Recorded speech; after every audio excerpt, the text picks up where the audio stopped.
जय हिंद दोस्तों, स्वागत है आपका आपके अपने एप्लीकेशन में। कैसे हैं आप लोग, बताइए। हेलो भाई, हेलो। चलिए, तो आज का जो सेशन है वो बहुत ही ज़्यादा इम्पोर्टेंट होने वाला है। और आज का सेशन की अगर हम बात करें तो ये प्री के लिए इम्पोर्टेंट नहीं है। ये जो सेशन है ये मेंस के लिए इम्पोर्टेंट है। आज हाइट एंड डिस्टेंस की जो है वो आखिरी क्लास होगी। उस आखिरी क्लास में हम जितने भी इम्पोर्टेंट क्वेश्चंस हो गए, जितने भी टफ क्वेश्चंस हो गए, हम उनको देखेंगे, उनको सॉल्व करेंगे। ठीक है, क्योंकि ये जितने भी क्वेश्चंस आज की क्लास में मैं आपको करवाने वाला हूँ ना, इनका प्री से कोई वास्ता नहीं है। इनका अगर वास्ता है तो मेंस का है। तो जितने बच्चे CHSL MTS या जितने भी छोटे एग्जाम्स की तैयारी कर रहे हैं वो इस वीडियो को ना देखें, उनके लिए वीडियो कोई काम की नहीं है। लेकिन जितने बच्चे CGL के मेंस के लिए या फिर स्टैंडर्ड लेवल के पेपर के लिए तैयारी कर रहे हैं उनके लिए वीडियो काफ़ी इंपॉर्टेंट होने वाली है। ठीक है, चलिए आ जाइए। नेक्स्ट बात करते हैं यहाँ पर पिछले वाले क्लास में। तो पिछले वाले क्लास में मैंने आपको जो है एक क्वेश्चन करवाया था और मैंने आपसे कहा था यहाँ पर कि देखो, ये क्वेश्चन आपसे पूछा गया था, each vertex of A square subtend an angle of 60 degree at the top of a tower. ठीक है, और आपका आंसर मैंने टिक करवाया था ऑप्शन नंबर सी। तो ये सवाल सही है, इसी तरीके से होगा। मैंने आपसे ये भी कहा था कि बाद में मैं जाकर एक बार वेरीफाई कर लूँगा कि क्वेश्चन में कोई एरर तो नहीं है, किसी प्रकार की कोई दिक्कत तो नहीं है। तो बढ़िया है, कोई दिक्कत की बात नहीं है। हर कोने से जो यहाँ पर कोण बन रहा है वो 60 डिग्री का बन रहा है। एग्जैक्ट सॉल्यूशन यही होगा, इसके अलावा कुछ और सॉल्यूशन नहीं होगा।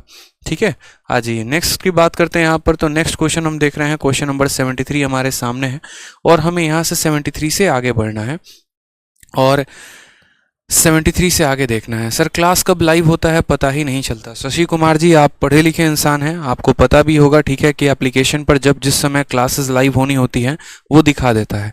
आपकी क्लास 11:30 बजे की थी, किसी टेक्निकल इशू की वजह से उसको 11:45 किया गया, तो बाकायदा 11:45 दिखाता है, तभी बाकी बच्चे क्लास में लाइव आ पाते हैं।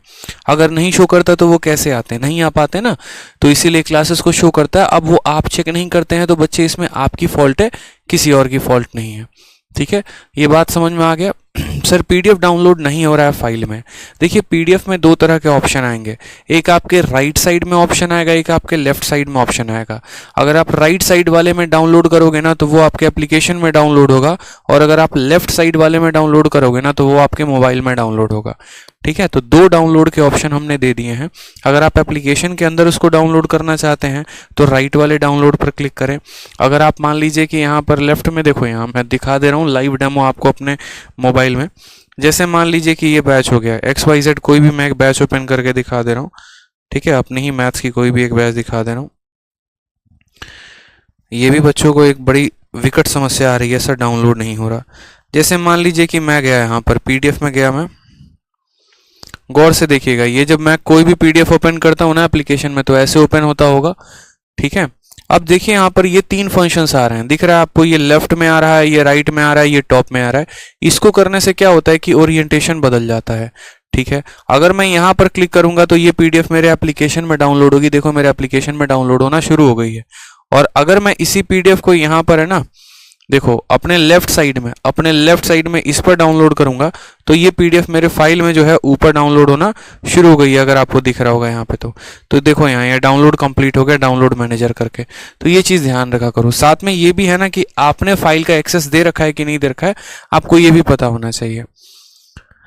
ठीक है, तो एक लेफ्ट में आएगा, एक राइट में आएगा, आपको लेफ्ट वाले पे डाउनलोड पे क्लिक करना है। ठीक, चलिए आ जाइए। अब यहाँ से आज के वीडियो में हम सारे महत्वपूर्ण सवालों को खत्म करेंगे। बड़े अच्छे अच्छे प्यारे प्यारे क्वेश्चंस हैं, ठीक है, और इनको हम खत्म करेंगे। सुमित कुमार शर्मा कहते हैं, सर 15 डिग्री के क्वेश्चन कराइए, एग्जाम में आया था। अरे सुमित कुमार शर्मा जी, एक बात बताइए, 15 डिग्री का हम आपको जो है रेशियो नहीं बताए हैं क्या? जो आप हमसे 15 डिग्री का पूछ रहे हैं, ट्रिग्नोमेट्री जब हमने आपको पढ़ाया है तो 15 डिग्री का रेशियो बताया है कि नहीं बताया है? बताओ। अब 15 डिग्री के ऊपर मान लो आपके पेपर में ऐसा क्वेश्चन आया होगा, मान लो, मैं मानता हूं कि ये पोल जो है इसकी हाइट जो है वो 400 मीटर है। उसके बाद यहाँ जब कोई व्यक्ति इस पोल को देख रहा है, ठीक है, तो ये पोल को जब ये व्यक्ति देख रहा है तो ये 15 डिग्री का कोण बना रहा है। तो बताओ इसकी दूरी कितनी है? अब 15 डिग्री में एक बात बताओ, 1000 बार बता रखे हैं कि 15 डिग्री के सामने कितना होता है, तो √3 - 1 होता है। ये 15 है तो ये पक्का 75 होगा। 75 के सामने कितना होता है, तो √3 + 1 होता है। और ये 90 है तो इसके सामने कितना होगा, 2√2 होगा। √3 - 1 का मान दे रखा है, यानी ये जैसे मानो 400 है तो ये जो 400 होगा वो किसका मान होगा, तो बोलोगे सर √3 - 1 का। और मानो अगर आपको ये पता करना है कि ये कितने दूरी पर है, तो आप इसको √3 + 1 के साथ गुना कर दो और उसके बाद इसका रेशनलाइजेशन करके आंसर बता दो। तो 15 डिग्री कोई बहुत बड़ा तोफ थोड़ी है, ये बताओ पहले। जिसको 15 डिग्री के रेशियो याद है वो कर लेगा। और ट्रिग्नोमेट्री में हमने आपको रेशियो याद करवाए हैं, वहां पर हमने क्वेश्चन भी सॉल्व करवाए थे। अगर आपको पता होगा तो मैंने आपको ये भी कहा था कि देखो साइन 15 का मान दिया गया है, कॉस 15 का मान पता करना है। तो साइन 15 का मान दिया गया था तो क्या था, यहाँ पर परपेंडिकुलर और हाइपोटेनस दिया गया होता था, हम बेस निकालते थे और बेस निकालने के बाद सारे फंक्शन बताते थे। तो असल में हाइट एंड डिस्टेंस जो है वो किसका पार्ट है, ट्रिग्नोमेट्री का ही तो पार्ट है। अगर आपने 30 डिग्री के सामने का आपको रेशियो नहीं पता तो हाइट एंड डिस्टेंस नहीं बनेगा। यानी अगर मैंने ट्रिग्नोमेट्री में 15 डिग्री पढ़ाया तो उसी के अंदर से ही कहीं ना कहीं आपका हाइट एंड डिस्टेंस में भी पूछा जाएगा। तो इसीलिए ध्यान रखिए, रेशियो पता है तो सवाल कर लेंगे, नहीं पता तो नहीं होगा। आ जाइए अब ये क्वेश्चन देखिए, 73 नंबर क्वेश्चन बच्चे, बहुत अच्छा क्वेश्चन है, शानदार क्वेश्चन है। देखिएगा, बोला गया है कि एक बर्ड जो है ना वो एक वर्टिकल पोल के ऊपर बैठी हुई है। A bird is sitting on a top of vertical pole 20 metre high. मानो ये आपका पोल है, ठीक, समझिएगा बात को, ये आपका क्या है, पोल है 1.5। मान लीजिए कि ये आपका जो है पोल है और इसके ऊपर कौन बैठा है, तो एक बर्ड बैठी हुई है यहाँ पे, ठीक। इस पोल की ऊंचाई कितने की है, तो 20 मीटर की है। उसके बाद कहा गया and it's angle of elevation, मानो एक पॉइंट O है और इस पॉइंट O से इसको देखा जा रहा है और कितने का एंगल बन रहा है, तो पॉइंट O से देखने पर जो यहाँ एंगल बन रहा है वो 30 डिग्री का एंगल बन रहा है। फिर उसके बाद कहा जा रहा है, ठीक है, angle of elevation from a point O, point O से एंगल ऑफ एलिवेशन कितना है, तो बोला गया पॉइंट O से एंगल ऑफ एलिवेशन 45 का है। फिर उसके बाद कहा गया ये चिड़िया यहाँ से उड़ी है, ठीक है, और ये चिड़िया ऐसे उड़ते उड़ते उड़ते उड़ते मानो यहाँ तक चली गई। फिर दोबारा इसी पॉइंट से जब देखा गया ना, दोबारा इसी पॉइंट से जब इस चिड़िया को यहाँ पर देखा गया तो कोण हमारा कितने का बना, तो बोलोगे सर देखो यहाँ पर जो कोण बना फिर कितने का बना, तो आप बोलोगे सर देखो पहले चिड़िया यहाँ पर थी तो कोण 45 का बन रहा था, अब ये चिड़िया इधर की तरफ भागना शुरू की और अब हम इस चिड़िया को देखें तो हमारा कोण कितने का बना, तो बोलोगे सर हमारा कोण 30 डिग्री का बना।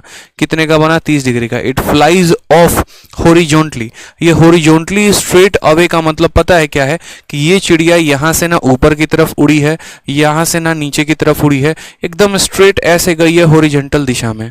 क्योंकि क्या होता है ना, बहुत बच्चे ऐसे समझ लेते हैं चिड़िया आसमान की तरफ उड़ना शुरू हो गई, चिड़िया जमीन की तरफ जाना शुरू हो गई। नहीं मेरे भाई, चिड़िया की भी दिशा बताई गई है। कैसे बताया गया है कि चिड़िया यहाँ से उड़ते उड़ते उड़ते उड़ते हॉरिजॉन्टली जा रही है, एकदम उसी दिशा में, ठीक है। आफ्टर 1 सेकंड, 1 सेकंड के बाद, यानी जब आपकी चिड़िया जो है यहां से उड़कर यहां चली गई, तो यहां से उड़कर यहां जाने में चिड़िया को कितना सेकंड लगा, 1 सेकंड। और यहां से यहां जाने में जब चिड़िया गई तो उसके बाद वो कितने का कोण बना रही है, तो उसके बाद वो चिड़िया यहाँ 30 का कोण बना रही है। यही बात कहा गया है।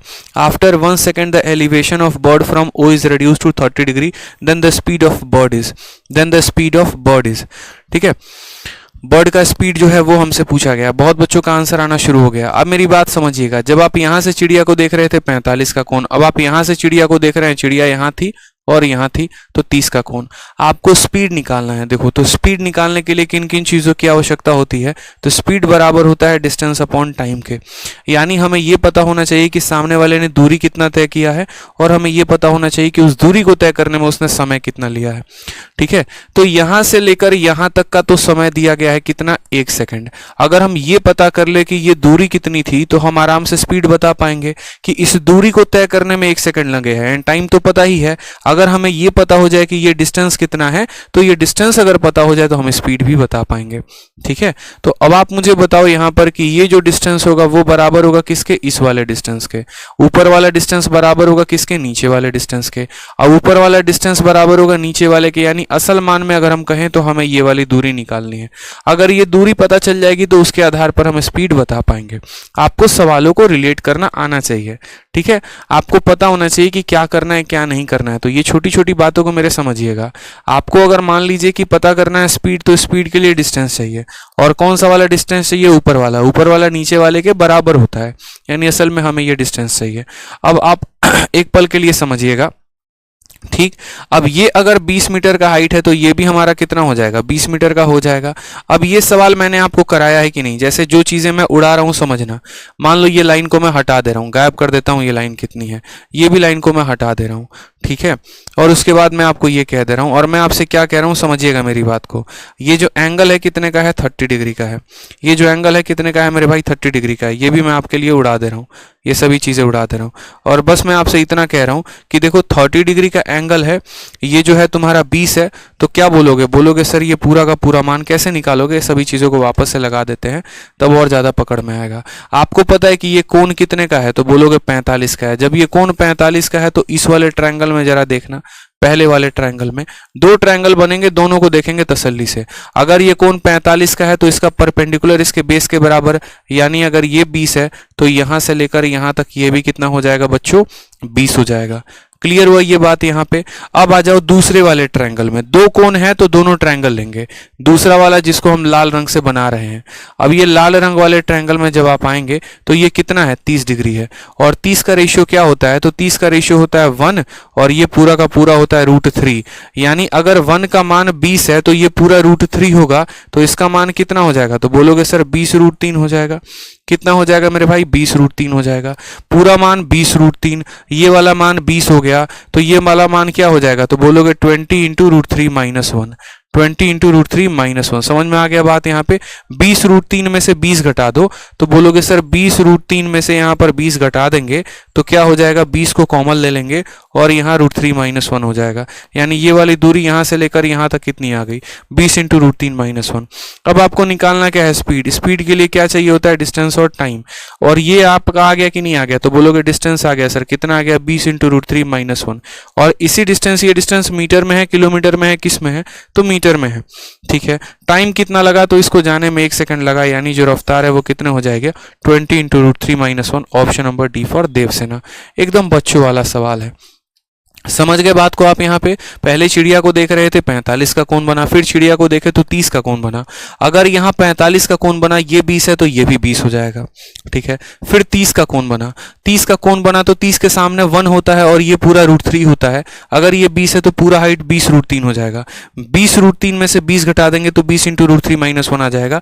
डिस्टेंस पता चली गया है, टाइम पता ही है, तो स्पीड निकाल देंगे। स्पीड बराबर क्या हो जाएगा, डिस्टेंस अपॉन टाइम हो जाएगा। अच्छा सवाल था, बढ़िया सवाल था, हम ऐसा कह सकते हैं। अब इसी के आधार पर कई सारे क्वेश्चन हैं, अकेला ये 73 जो है वो नहीं है। 73 के बाद अगर मैं बताऊं, मैंने नोट कर लिया है कौन कौन सा टाइप सारे के सारे इकट्ठे एक साथ हैं। 73 के बाद आप लोग क्वेश्चन नंबर 75 को देखिए, 74 को अभी नहीं देखना है, 75 को देखिए, ठीक है। 75 भी बिल्कुल ditto same copy paste question है। बोला गया the height of a tower is h metre. जैसे एक टावर यहाँ पर है और इस टावर की जो हाइट है वो कितनी है भाई, तो h मीटर है। उसके बाद कहा गया an angle of elevation of A top of tower.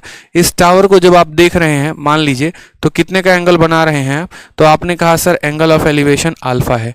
फिर उसके बाद कहा गया on moving a distance h/2 toward the tower, ठीक है। एक मिनट, थोड़ा सा जो है ना यहाँ ऐसे बना लो और यहाँ पर जो एंगल है वो ऐसे बना लो,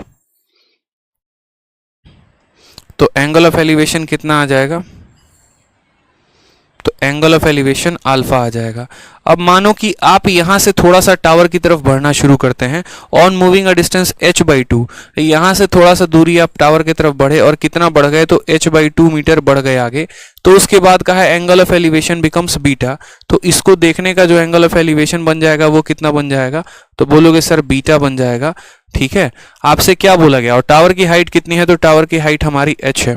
सवाल में कहा एक टावर की हाइट h है, इसको किसी बिंदु से देख रहे हैं तो अल्फा का कोण बना रहा है, जब हम h/2 आगे बढ़ रहे हैं तो ये बीटा का कोण बना रहा है। तो बोला गया बताओ यहाँ cot alpha minus cot beta की वैल्यू क्या होगी।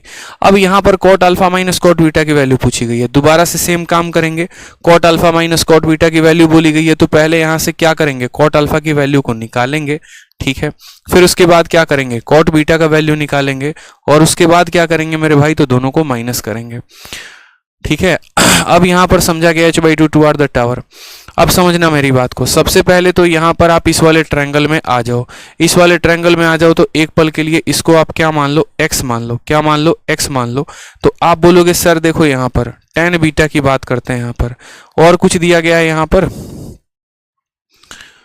ठीक है, और कुछ दिया गया तो नहीं। तो आप बोलोगे सर tan बीटा का मान यहाँ कितना हो जाएगा, तो बोलोगे सर tan बीटा का मान क्या होता है, परपेंडिकुलर अपॉन हाइपोटेनस होता है, यानी h अपॉन अल्फा हो जाएगा। अगर tan बीटा का मान इतना है तो बोलोगे सर cot बीटा, या फिर सीधा का सीधा cot बीटा ही निकाल लो ना।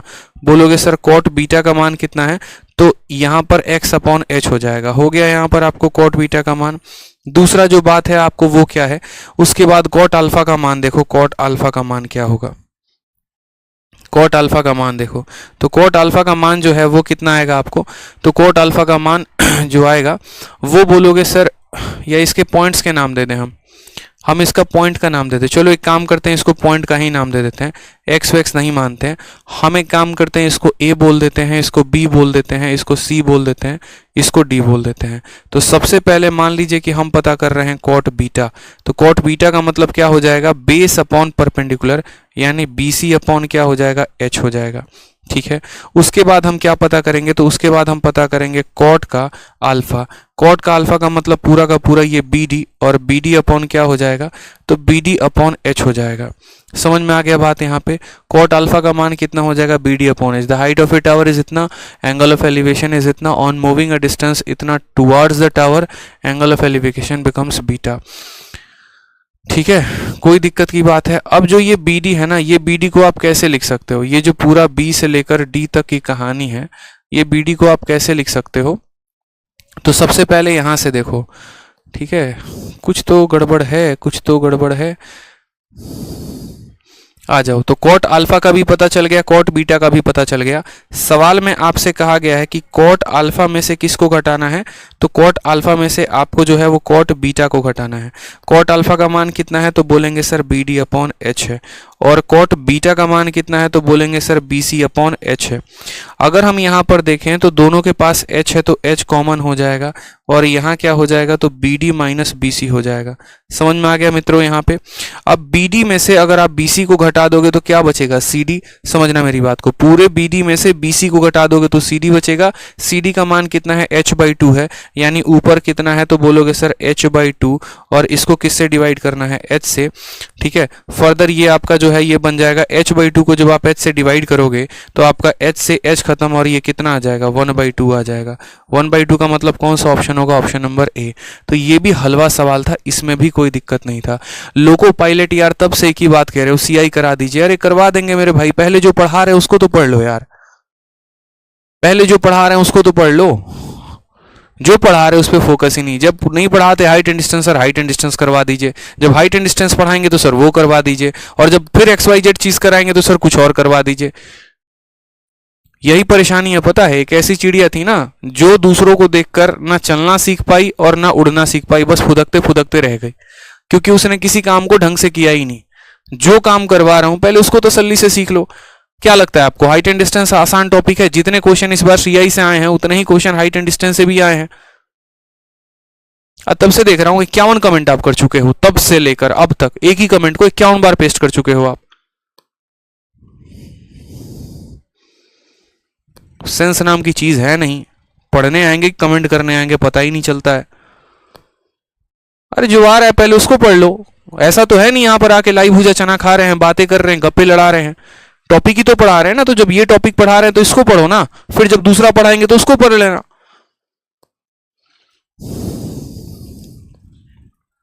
सवाल में क्या बोला, अच्छे लेवल का क्वेश्चन है, बार बार कह रहा हूं मेंस लेवल का क्वेश्चन है। थोड़ा सा फोकस इधर भटका आएगा नहीं, मैं बता रहा हूं, गारंटी दे रहा हूं। 3 सवाल अब तक या 2 सवाल करवा दिए ना, 2 में से आपके बुद्धि में एक भी नहीं गया होगा, और वो इसीलिए नहीं गया होगा क्योंकि आपका फोकस कमेंट करने पे है, आपका फोकस सीखने पे है ही नहीं। आपने आज कसम खा के आए हो कि आज जब सर पढ़ाएंगे तो हम 20 क्लास में जाएंगे और वहां जाकर कमेंट करेंगे और उनको बताएंगे कि उनको ये पढ़ाना है। गधा कहीं का। यहां देखो, पहले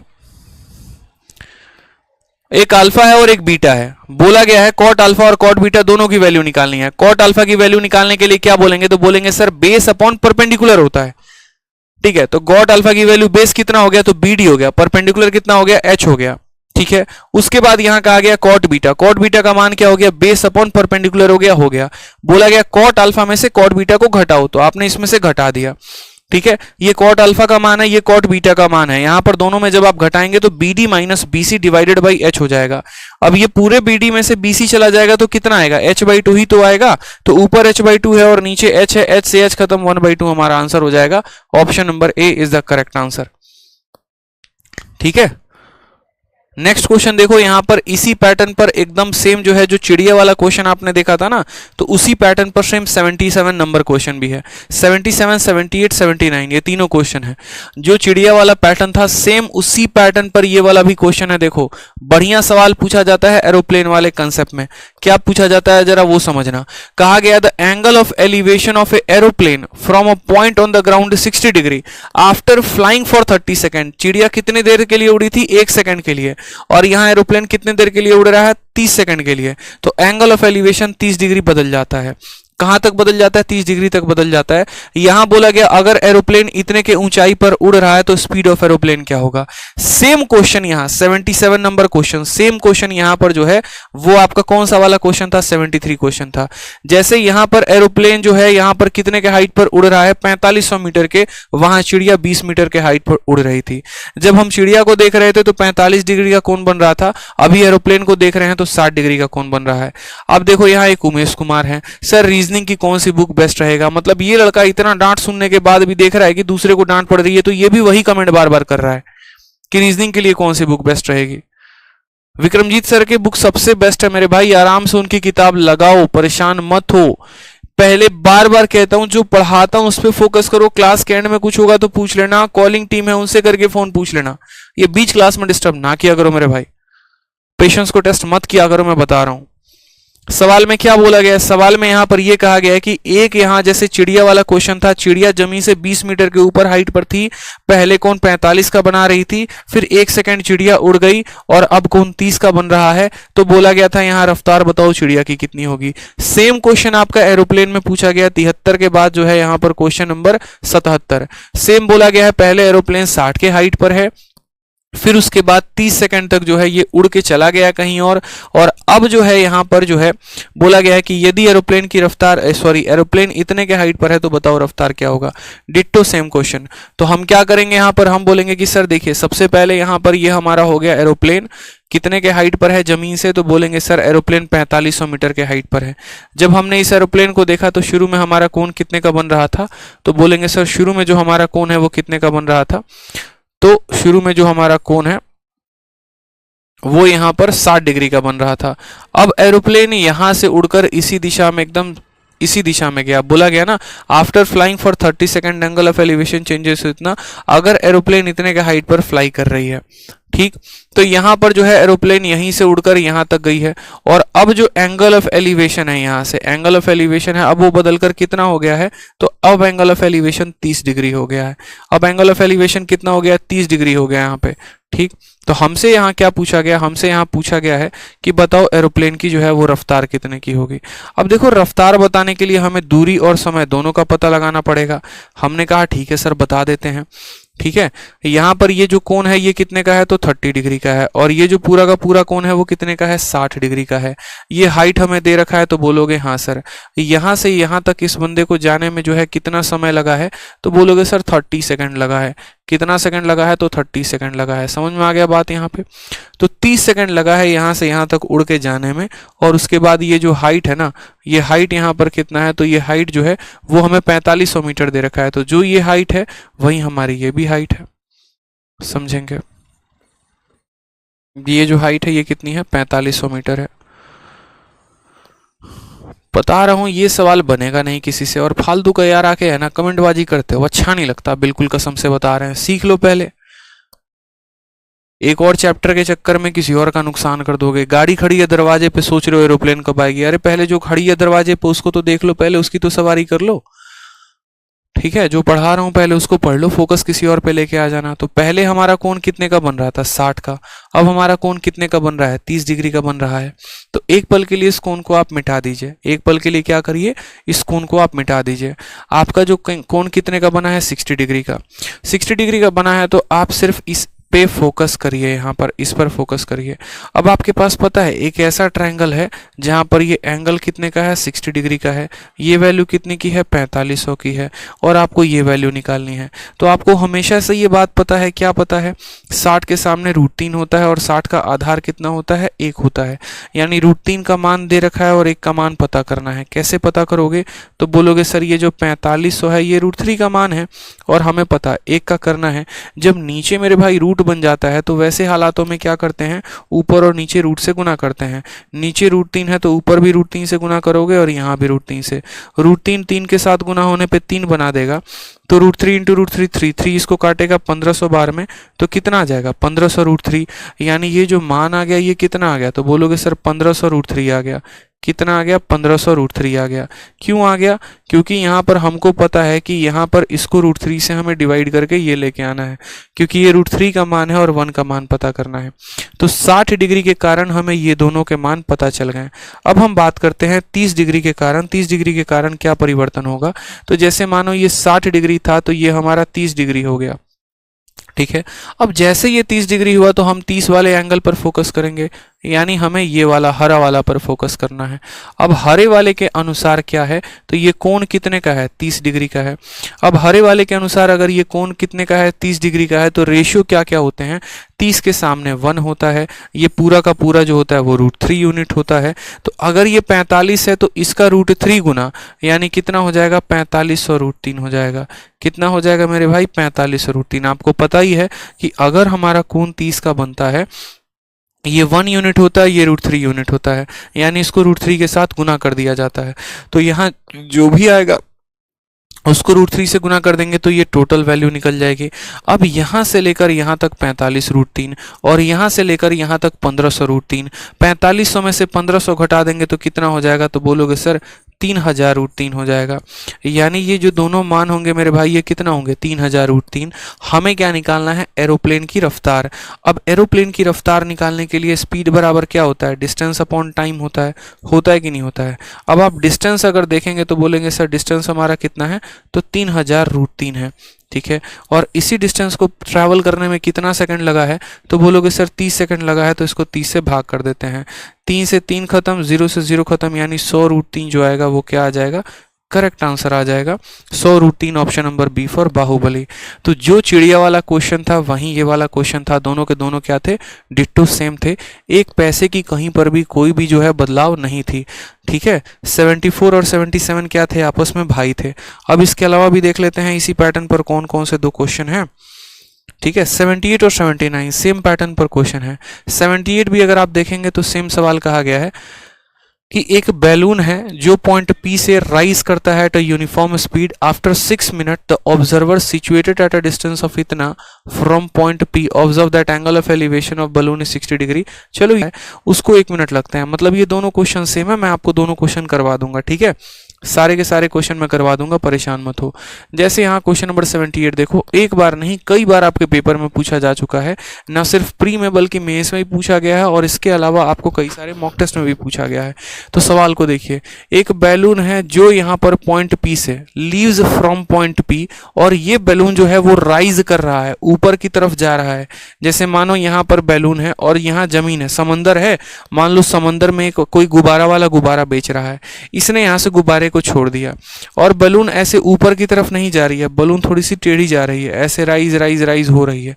तो वही कहा गया है, a balloon leaves from a point P, point P से लीव किया, rises eight a uniform speed, एक सामान्य गति से ऊपर की तरफ बढ़ रही है। 6 मिनट के बाद ऑब्जर्वर जो है, एन ऑब्जर्वर, यहाँ पर मानो ये बलून है, चलो ठीक है, ये गुब्बारा वाला है, ये बलून है, ठीक है। कहा गया है, समझना मेरी बात को, यहाँ पर क्या है, गुब्बारा वाला है, गुब्बारा को बेचता है, बलून फुला फुला के, फुग्गे फुला फुला के बेचता है। यहाँ से क्या हुआ, बोला कि देखो एक बलून को छोड़ दिया गया, तो ये बलून ऊपर की तरफ जा रही है और एक नॉर्मल रफ्तार से जा रही है। कल के दिन इस बलून के जगह पर मिसाइल भी दिया जा सकता है या कुछ भी दिया जा सकता है कि यहाँ से बलून ऊपर की तरफ जा रही है। अब balloon leaves from a point P, rises eight a uniform speed. जब भी राइज का मतलब आएगा तो ऊपर जाना होता है, राइज का मतलब क्या होता है, ऊपर जाना होता है। 6 मिनट के बाद, जैसे बलून यहाँ पर थी, 6 मिनट के बाद बलून मानो यहाँ पर पहुंचेगी। कितने मिनट के बाद? 6 मिनट के बाद जो है बलून यहाँ से लेकर यहाँ तक पहुंच चुकी होगी। ठीक है। An observer situated at a distance of इतना मीटर फ्रॉम पी, यहाँ से कितने मीटर दूर एक व्यक्ति खड़ा है? तो 450 रूट 3 मीटर दूर एक व्यक्ति खड़ा है। ये पी नाम का पॉइंट है। यहाँ से बलून ऊपर की तरफ हवा में जा रही है। यहाँ से 450 रूट 3 मीटर दूर पर एक बंदा खड़ा है, और वो जब बलून को देख रहा होता है ना, ये जब बलून को देखता है कितने मिनट के बाद? 6 मिनट के बाद, तो 60 डिग्री का कोण बन रहा होता है। ठीक है। बोला गया assume that point of observation and P R on same level, ये दोनों जो है एक ही लाइन में है, तो बलून की रफ्तार क्या होगी? एकदम हलवा सवाल, दोबारा से समझना मेरी बात को।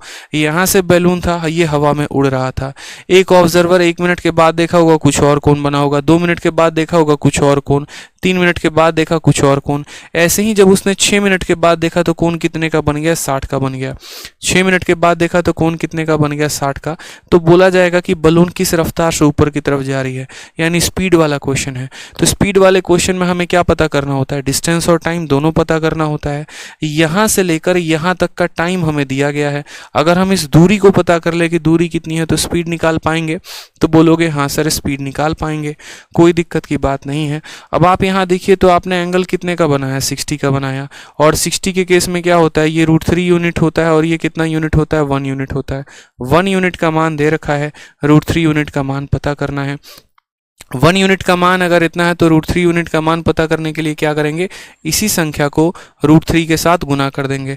तो 450 √3 को 450 √3 को किससे गुना कर देंगे मेरे भाई? √3 से गुना कर देंगे। तो √3 जब √3 के साथ गुना होगा तो 3 बनाएगा, और 45 का 3 गुना कितना हो जाएगा? 135 हो जाएगा। ठीक है। तो अगर एक का मान इतना है तो √3 का मान कितना होगा? तो यहाँ पर एक का मान इतना है तो √3 का मान पता करने के लिए 450 को √3 से गुना करिए, तो बोलेंगे सर 1350 मीटर। यानी ये दूरी आपको पता चल गई कितने? हाँ, तो 1350 मीटर। और इस दूरी को कितने मिनट में तय किया गया है? 6 मिनट में। तो आप आराम से स्पीड निकाल दीजिए। स्पीड बराबर क्या हो जाएगा? तो डिस्टेंस हो जाएगा 1350, और टाइम कितना हो जाएगा? 6 मिनट हो जाएगा। अब ये आपका टाइम 6 मिनट में दे रखा है, इसको किस में बदलने की जरूरत है? सेकंड में बदलने की जरूरत है। तो आप इसको क्या करेंगे? 60 से गुना कर देंगे। क्यों करेंगे? ताकि आप अपने रफ्तार को मीटर पर सेकंड में बता सकें। समझ में आ गया बात? यहाँ पे ये दिया गया था 1 यूनिट का मान, तो √3 का मान क्या है? इसको √3 से गुना करेंगे। √3 से गुना किया, 45 का 3 गुना 135, यानी इतना आ गया। स्पीड बराबर डिस्टेंस अपॉन टाइम, 0 से आपका 0 चला गया। आपको क्या करना है? 135 को किससे भाग कर देना है? 36 से भाग कर देना है। 36 का 4 गुना 144 होता है। ठीक है। और 36 का 3 गुना 108 होता है। ये 108 से ज़्यादा है और 144 से कम है, यानी 3 गुने से ज़्यादा होगा, 4 गुने से कम होगा। तो बोलेंगे सर ये 3 पॉइंट समथिंग आएगा, और ऑप्शन में आपके पास अब 3 पॉइंट वाले 2 ऑप्शन हैं, तो आपको कैलकुलेट करना पड़ेगा। ठीक है। हाँ,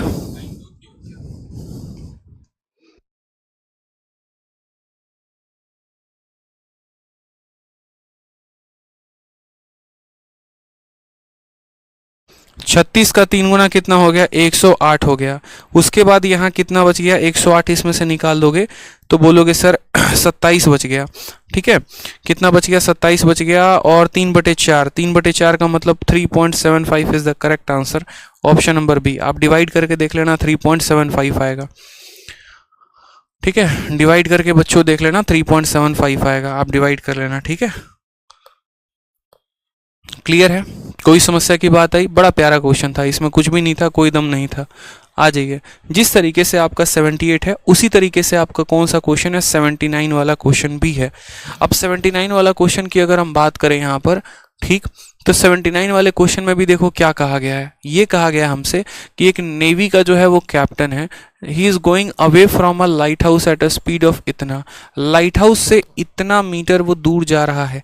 ठीक है। लाइट हाउस से वो दूर जा रहा है। नेवी का कैप्टन है, मानो ये जैसे लाइट हाउस है, और नेवी का कैप्टन जो है वो मौजूद यहाँ पर है, और navy captain going away from a light house at a speed of इतना, उसकी रफ्तार हमें दे रखी है। बोला गया he observe that it take him 1 minute to change the angle of elevation of the top of light house from 60 degree to 45 degree. मान लो वो पर्सन यहाँ पर था। ठीक है। ये रफ्तार से जा रहा है, जा रहा है, जा रहा है, जा रहा है, जाए जा रहा है। जब यहाँ से उसने, है ना, यहाँ से उसने इस बिल्डिंग को देखा, इस पॉइंट से जब उसने बिल्डिंग को देखा तो कितना डिग्री का कोण बना रहा था, 60।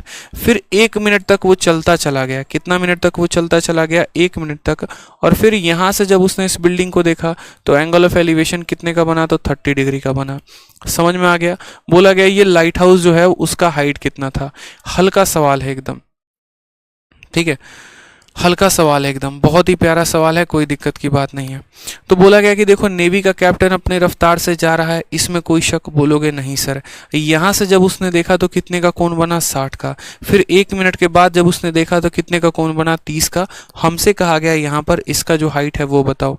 अब आप मुझे यहाँ पर बताओ, एक बड़ी प्यारी सी बात समझ में आना, ये जो है हमें क्या दे रखा है, तो यहाँ पर हमें टाइम दे रखा है, टाइम कितना है, 1 मिनट। साथ में यहाँ पर जो है इसकी रफ्तार भी दे रखी है, और इसकी जो रफ्तार है वो कितनी है, तो यहाँ पर ये दे रखा है 4 इंटू √3 - 1 मीटर पर सेकेंड।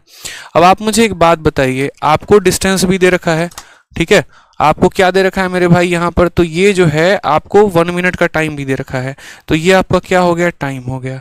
स्पीड आपको कितना दे रखा है बताएंगे, तो बोलेंगे सर 4 इंटू √3 - 1 दे रखा है।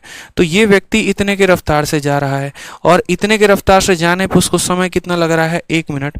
तो क्या हम डिस्टेंस निकाल पाएंगे, तो बोलोगे हाँ सर डिस्टेंस निकाल पाएंगे। यानी यहाँ से लेकर यहाँ तक का जो डिस्टेंस है वो डिस्टेंस बराबर क्या होगा, तो डिस्टेंस बराबर स्पीड इंटू टाइम होता है। क्या होता है, स्पीड इंटू टाइम होता है।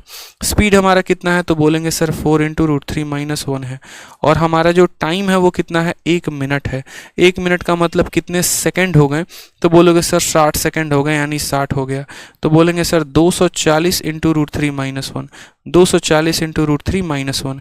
ये जो हमारा आ गया ये कितना आ गया, तो 240 इंटू √3 - 1 आ गया। यहाँ पर कोई दिक्कत की बात है तो बताओ। अच्छा 60 से 45 हो गया, कोई बात नहीं, एंगल बदल लो, यहाँ पर क्या परेशानी है, एंगल बदल लेंगे, क्या दिक्कत है। 60 से 45 हो गया तो 60 से 45 कर लो, अभी एंगल की वजह से कोई परिवर्तन नहीं आया है। तो ये जो डिस्टेंस है ये हमारा आ गया कि नहीं आ गया, 240 इंटू √3 - 1। कोई समस्या की बात है तो बोलेंगे नहीं सर, हमें यहाँ का स्पीड पता था, हमें यहाँ का टाइम पता था, तो हमने यहाँ का डिस्टेंस निकाल दिया, जो कि हो गया 240 इंटू √3 - 1। अब ये डिस्टेंस आपको पता है, और आपको लाइट हाउस का डिस्टेंस पता करना है। आपको मैंने क्या बता रखा है, रेशियो बता रखा है, बताओ ये वाला केस पढ़ाया है कि नहीं पढ़ाया, बस इतना बता दो मुझे। पढ़ाया है कि जब यहाँ पर 60 का कोण बनता है और जब यहाँ पर 45 का कोण बनता है, तो आपको एक एक रेशियो मैंने करवाया है कि 60 के सामने जो कोण बनता है वो √3 होता है, 60 का आधार 1 होता है, 45 कहता है कि जितना मेरा हाइट होगा उतना ही मेरा बेस होगा, यानी ये पूरा का पूरा √3, ये पूरा √3 होता है, और यहाँ से लेकर यहाँ तक 1 होता है। तो ये वाला जो मान आएगा वो कितना होगा, तो बोलोगे सर √3 - 1 होगा। यानी असल में मैंने आपको ये भी कह रखा है, एग्जामिनर इसका वैल्यू देगा और आपको इसका वैल्यू पूछेगा। तो सेम तरीके से अगर आप इस सवाल में देखते तो ये जो डिस्टेंस होगा ये कितना होगा, √3 - 1 यूनिट। यानी ये जो डिस्टेंस है, यानी ये जो 240 इंटू √3 - 1 है, 240 इंटू √3 - 1 है, ये कितने का मान है, तो बोलोगे सर ये इतने यूनिट का मान है, यानी ये √3 - 1 यूनिट का मान है, ठीक है। और अपने को जो पता करना है वो क्या पता करना है, हाइट पता करनी है, यानी हाइट का मतलब √3 का मान पता करना है। तो इसको किससे गुना करेंगे, तो बोलेंगे सर इसको √3 से आप गुना कर दो। कोई समस्या की बात, बोलोगे सर ये इसको इसके साथ काट देगा, तो जो हमारा आंसर आएगा वो कितना आएगा, 240 √3 आएगा। अगर स्मार्ट अप्रोच लगाएंगे तो परेशानी नहीं होगी, लेकिन अगर स्मार्ट अप्रोच नहीं लगाएंगे तो बहुत ज़्यादा दिक्कत हो सकती है। तो सही कंसेप्ट आप समझा करिए कि सवाल में बोला क्या था। जब ये यहाँ से दूर जा रहा था, मानो ये विजय माल्या था हमारा, पैसे लेकर भाग रहा था, तो जब इसने देखा था पीछे मुड़कर तो 60 का कोण बना, फिर यहाँ पर 1 मिनट के बाद देखा तो 45 का कोण बना। तो हमने यहाँ पर ये कहा कि हमारे रफ्तार भी दी गई है और तुम्हारा समय भी दिया गया है, इस दूरी को निकाल लेते हैं। ये दूरी को निकाला तो ये दूरी इतना आया, ठीक है। यहाँ जो दूरी दी गई होती है वो √3 - 1 की वैल्यू होती है, और हमें √3 की वैल्यू निकालनी थी। यानी ये अगर √3 - 1 की वैल्यू है तो √3 से गुना करने पे कितना आ जाएगा, 240 √3, ठीक है। ये सारे क्वेश्चंस मैंने आप लोगों को करा रखे हैं, सारे के सारे क्वेश्चंस, ठीक। अब आ जाते हैं जितने आड़े टेढ़े सवाल हैं। आड़े टेढ़े सवालों का मतलब पता है क्या होता है? जितने भी उल्टे सीधे सवाल हैं ज़रा हम लोग उनको कर लें। तो वापस से हम लोग चलते हैं शुरू में, जहाँ से हम लोगों ने सवालों को छोड़ने का सिलसिला शुरू किया था, ठीक है, और वहाँ से देखना शुरू करते हैं। जैसे हमने 73 नंबर क्वेश्चन पूरा कर लिया, अब 73 के बाद 74 नंबर क्वेश्चन। यहाँ से जो जो क्वेश्चन छूट गए हैं हम लोग पहले उनको करेंगे, क्योंकि ये सारे के सारे ऐसे हैं जो आपको मेंस में देखने को मिलेगा, और ये एक अच्छे सवाल आप इनको कह सकते हो कि हाँ, these are good questions, these are good quality questions, जो आपके मेंस में, जो आपके मॉक में, ठीक है, या जो आपके पेपर में आएगा ही आएगा। और ये जब क्वेश्चंस आते हैं ना, तो यहाँ पर क्या होता है कि आपको याद ही नहीं रहता है, अप्रोच याद ही नहीं रहता। तो कंसेप्ट को अगर आप याद रखोगे, कंसेप्ट को अगर आप समझोगे, तो कभी भी पेपर में आपको दिक्कत नहीं आएगी। लेकिन वहीं टेन थीटा, कॉट थीटा, फलाना थीटा अगर यहीं रटते रहे चले जाओगे ना, तो बड़ी दिक्कत आने वाली है। आ जाइए, जैसे यहाँ पर बड़ा प्यारा क्वेश्चन बोला है, ठीक है, और ये क्वेश्चन तो इतना इंपॉर्टेंट क्वेश्चन है, मतलब अगर मैं आपको बात करूं, ठीक है, जिसका ये इतना ये बड़ा बड़ा सॉल्यूशन हर जगह दिया गया होता है ना, और इतना मतलब भयंकर आप कह सकते हो कि कोई लिमिट नहीं है। किसी को जनरली ये क्वेश्चन याद भी नहीं रहता है सॉल्यूशन, अधिकतर लोग गलती कर देते हैं, बट आपसे गलती नहीं होगी, ये बात मैं कह सकता हूँ। सवाल में आपसे क्या बोला गया है? बोला गया है कि देखो, एक मैन है जो स्टैंड कर रहा है दो पोलों के बीच में, ठीक है, हिंदी में समझा देते हैं। एक व्यक्ति दो लंबवत खंभों के बीच में खड़ा है, जैसे मानो मेरे राइट में एक पोल हो गया, मेरे लेफ्ट में एक पोल हो गया, और मैं उसके बीच में खड़ा हूँ, ठीक है। वह पाता है कि खंभों के शिखरों के द्वारा उसके आंखों पर बनाया गया कोण, जैसे जब वो व्यक्ति खड़ा है तो उसके आंखों से जो दोनों पोल पर एलिवेशन बन रहा है वो देखो कितना है, तो समकोण है। बोला गया ना, बोला गया इफ द हाइट ऑफ, यहाँ पर यहाँ समझना मेरी बात को इंग्लिश में, he find that the angle subtended at his eyes, उसके आंखों पर जो कोण बना है और किसके द्वारा बना है, तो top of post is a right angle, ठीक है। या जैसे मानो कि अब मैं आपको थोड़ा सा इसी आधार पर फोटो बनाता हूं, तो एक ये आपका पोल हो गया, दूसरा आपका ये पोल हो गया, समझिएगा मेरी बात को, ठीक है। आपको यहाँ पर ये सारे के सारे पोल मैंने बना दिए ना,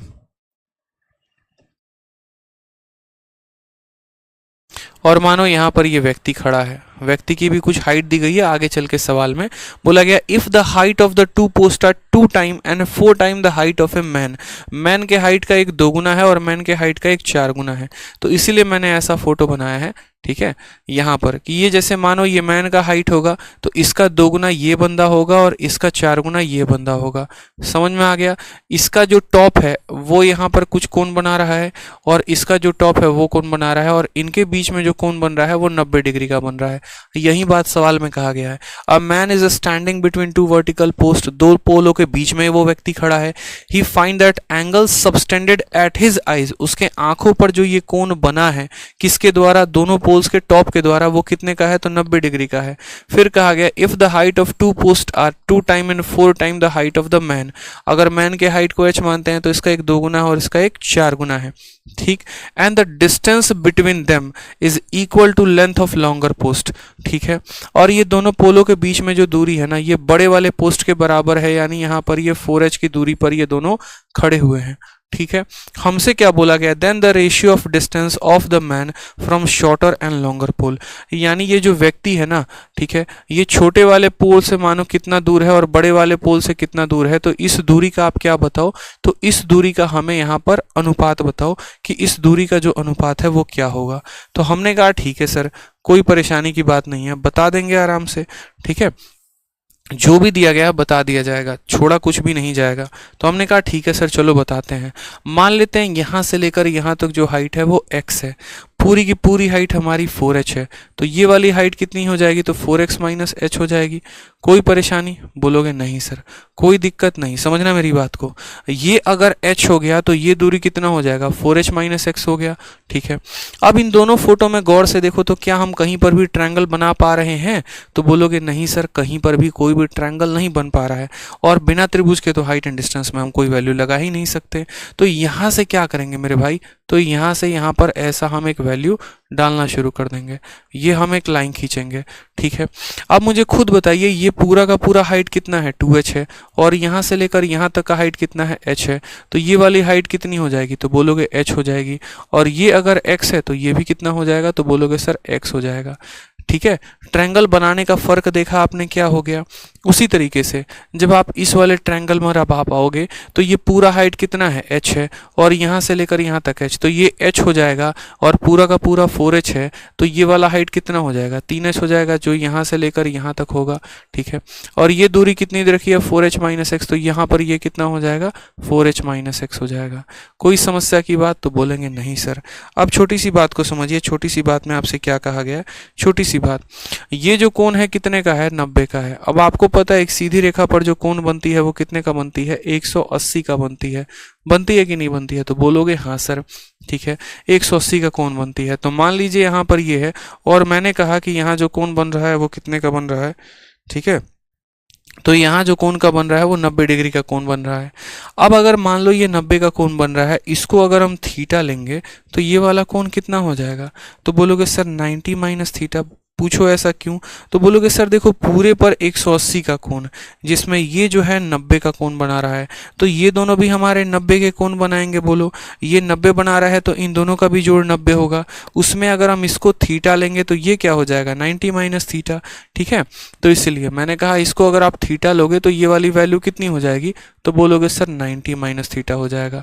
कितना हो जाएगा, तो 90 माइनस थीटा हो जाएगा। अब आ जाइए जरा यहाँ पर, अब सभी ट्रायंगल का जो है वो यहाँ पर एक बार वैल्यू देखिए। ये जैसे ए हो गया, यहाँ बी हो गया, ठीक है, या ए बी सी की भी बात नहीं है, आप यहाँ चाहो तो पॉइंट दे सकते हो, ए बी सी डी।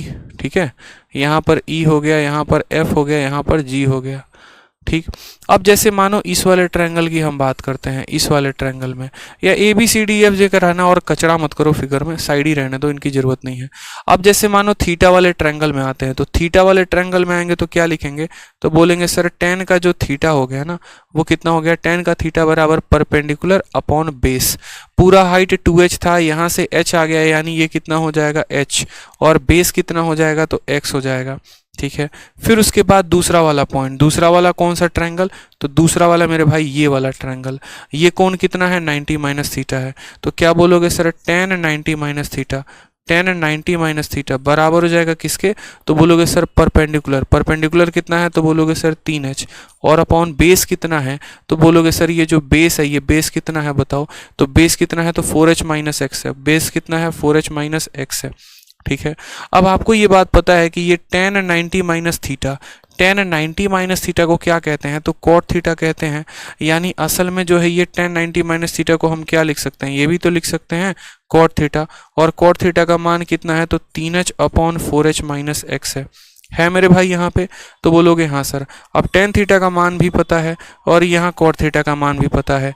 जब भी tan और cot दोनों साथ में आते हैं तो क्या कर दो, दोनों को गुना कर दो। तो आप इसके लेफ्ट वाले को इसके लेफ्ट वाले के साथ गुना करो, tan को cot के साथ गुना करोगे क्या आ जाएगा, 1 आ जाएगा। और यहाँ पर आप जो है h बाई एक्स का गुना किसके साथ लगाओ, तो इसके साथ लगाओ, यानी 3h अपॉन किसके साथ, तो बोलोगे सर 4h माइनस एक्स के साथ। ठीक है, यानी tan इंटू कॉट 1 हो जाना है और इतना इंटू इतना इतना हो जाना है। अब ज़रा इसी को हम सॉल्व करते हैं थोड़ा सा लेफ्ट में ले जाकर, तो बोलोगे सर h, देखो ये पूरा इक्वेशन यहाँ चला जाएगा, पूरा गुना होके यहाँ, तो x इंटू 4h क्या हो जाएगा, 4xh हो जाएगा, और x इंटू एक्स क्या हो जाएगा, माइनस का x स्क्वायर हो जाएगा। ये कितना हो जाएगा, तो बोलोगे सर 3h स्क्वायर हो जाएगा। ये पक्का एक क्वाड्रेटिक इक्वेशन बनेगा। अब क्वाड्रेटिक इक्वेशन बनेगा तो इसको हम लोग सॉल्व कर लेंगे। हम बोलेंगे सर देखो एक्स स्क्वायर को उधर भेजा तो एक्स स्क्वायर, फिर उसके बाद यहाँ इसको भी उधर भेजा तो माइनस 4xh, और ये हमारा कितना आ गया, 3 यहाँ पर h स्क्वायर आ गया। ये बराबर है किसके, 0 के। एक्स स्क्वायर माइनस का 4xh प्लस 3h स्क्वायर बराबर किसके, 0 के। अब ये आपका एक इक्वेशन बहुत शानदार बन चुका है, इक्वेशन हो गया क्वाड्रेटिक। ठीक है, हमें इसको इस तरीके से तोड़ना है कि जोड़ने पर 4 आ जाए और गुना करने पर 3 आ जाए। तो -3 और -1, यानी यहाँ बोलेंगे sir x square minus 3xh minus XH और प्लस कितना हो जाएगा, 3h स्क्वायर बराबर कितने के, तो 0 के। तो यहाँ पर अगर आप इन दोनों में से x कॉमन लेते हो तो x into x minus 3h हो जाएगा, और यहाँ से अगर माइनस x कॉमन लेते हो या यहाँ से अगर मान लो आप h कॉमन लेते हो, ठीक है, माइनस एच कॉमन लेते हो तो बोलोगे x माइनस 3h हो जाएगा यहाँ पर भी, बराबर कितने के, 0 के। तो यहाँ पर आ जाएगा x माइनस एच और एक हो जाएगा x माइनस 3h बराबर हो जाएगा किसके, 0 के। यानी x की वैल्यू या तो h हो जाएगी, यहाँ से साफ दिख रहा है, या फिर x की वैल्यू 3h हो जाएगी। इसमें से कोई भी मान हो सकता है। x का मान या तो h हो सकता है या x का मान 3h हो सकता है। ठीक है, कोई परेशानी की बात है तो बोलेंगे नहीं सर कोई परेशानी की बात नहीं है।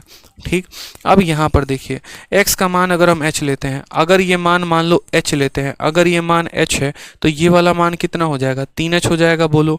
ठीक है, तो बोला गया है सवाल में, यहाँ पर बोला गया है ratio of distance of man from shorter. ठीक है, ये छोटा वाला पोस्ट है, तो छोटा वाला पोस्ट का हाइट कितना है, x है, और उसके बाद बोला गया है कि रेशियो बताना है छोटे वाले पोस्ट से और फिर उसके बाद बड़े वाले पोस्ट से, यानी 4h माइनस एक्स। आप x के जगह पर एक पल के लिए h को रखो, तो x के जगह पर h रखोगे तो ये 4h में से h चला जाएगा, 3h हो जाएगा, तो जो रेशियो है वो कितने का आ जाएगा, 1/3। कितना आ जाएगा रेशियो, 1/3।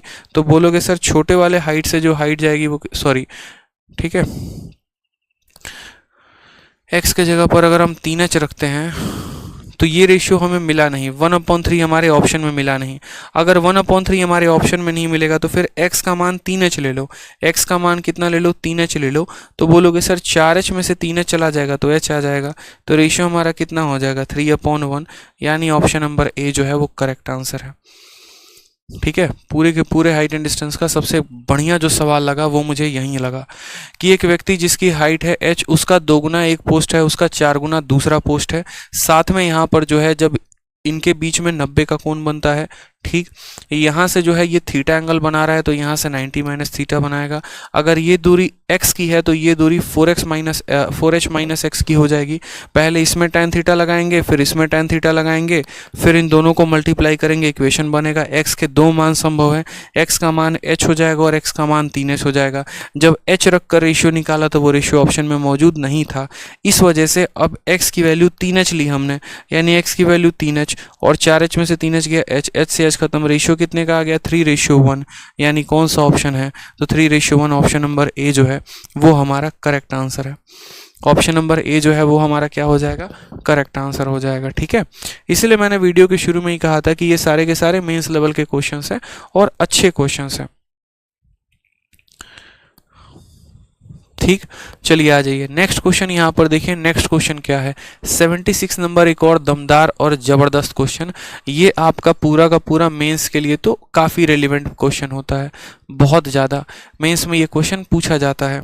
अब आप बोलोगे सर ठीक है ये सवाल को हम एक बार देखें, तो बोला गया एक हाइड्रोजन फिल्ड बैलून है, कितने की रफ्तार से जा रहा है, तो 19 किलोमीटर प्रति घंटे की रफ्तार से ये ऊपर की तरफ जा रहा है।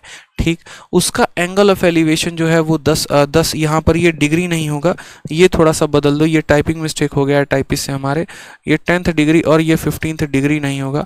यहाँ पर अगर हम इनको देंगे तो बोलेंगे 10th मिनट। ठीक है, 10th and 15th मिनट क्या बोलेंगे, it's angle of elevation at 10th and 15th minute were found to be 60 degree and 45 degree respectively. Wind का जो स्पीड है ना ड्यूरिंग द लास्ट 5 मिनट पूछा गया है। अब बोलोगे सर ये सवाल जो है ये बाकियों से डिफरेंट क्यों है, तो ये सवाल बाकियों से डिफरेंट इसलिए है क्योंकि यहाँ पर जो बैलून है ना वो असेंड कर रहा है, ऊपर की तरफ जा रहा है। ठीक है, और इस साथ में ऊपर की तरफ जा भी रहा है और हवा का झोंका इसको एकदम ऐसे भी कर रहा है। तो आपने देखा कि देखो जैसे चिड़िया वाला केस था, अगर चिड़िया उड़कर यहाँ से इधर की तरफ जाती तो वो हॉरिजॉन्टली जा रही थी। बलून वाला केस देखा तो बलून वाले केस में क्या था कि बलून अगर ऊपर की तरफ जा रहा है तो वो ऐसे जाएगा, लेकिन जब यहाँ पर ये ड्रिफ्टेड बाय विंड शब्द का इस्तेमाल होता है ना, तो ड्रिफ्टेड बाय विंड का मतलब क्या होता है कि बलून सीधा जाना तो चाहता है लेकिन हवा उसको इधर की तरफ ढकेलती है, इस वजह से बलून जो है वो थोड़ा सा ऐसा टेढ़ा जाएगा। समझ में आ रहा है, बलून हमेशा ऊपर आसमान की तरफ जाने की कोशिश करता है, लेकिन अगर उसको हवा धक्का देते रहेगी, ऐसे कॉन्स्टेंटली प्रेशर बनाते रहेगी हवा ना, तो वो ऐसे थोड़ा सा टेढ़ा की तरफ भागेगा। तो ये वाला क्वेश्चन वही है। ठीक है, जैसे मानो यहाँ पर एक हाइड्रोजन फिल्ड बैलून हवा में ऊपर की तरफ जा रहा है 19 किलोमीटर प्रति घंटे की रफ्तार से, उसको हवा ने ढकेल दिया और एंगल ऑफ एलिवेशन एट यहाँ पर, जैसे मानिए आप जब यहाँ से देख रहे थे तो आपने देखा कि यार 10 मिनट के बाद जो है ना बैलून, देखो बोला गया at the end of 10th minute and 15th minute, तो 10 मिनट के बाद यहाँ से लेकर यहाँ तक 10 मिनट हो गए, ठीक है। तो 10 मिनट के बाद जो है वो बलून यहाँ पे था। अब उसके बाद क्या होगा, ये हवा के झोंके की तरफ से ऐसे जाना शुरू करेगा, तो 15 मिनट के बाद, आप ऐसे भी कह सकते हो या गोली मारो, आप ऐसे बोलोगे कि सर देखो ये बलून जो है ये ऊपर की तरफ जा रहा है, तो 10 मिनट के बाद ये बलून यहाँ चला जाएगा। फिर उसके बाद क्या होगा, हवा की वजह से थोड़ा सा ये दूर भागेगा, हवा की वजह से थोड़ा सा दूर भागेगा, और अभी 15 मिनट हो चुका है और ये बलून कहाँ है, तो यहाँ मौजूद है। ठीक, आपसे यही बात बोला गया एंगल ऑफ एलिवेशन को लेकर कि एंगल ऑफ एलिवेशन क्या है। तो बोला गया देखो it's angle of elevation at 10th and 15th minute were found to be 60 degree and 45 degree. बढ़िया सवाल बन जाता है, ठीक है। एंगल ऑफ एलिवेशन कितना हो जाता है मेरे भाई, तो 60 डिग्री और 15 डिग्री। मानो हम यहाँ से ऑब्जर्व करते हैं, ये पहले बलून हमने देखा, तो बलून को 10वें मिनट पर देखा, तो हमारा एंगल ऑफ एलिवेशन कितने का बना, तो बोलोगे सर एंगल ऑफ एलिवेशन पहले बना है at the end of 10th minute, 10th minute में कितने का बना है, तो 60 डिग्री का बना है, ठीक है। और फिर 15वें मिनट पे 45 का बना है।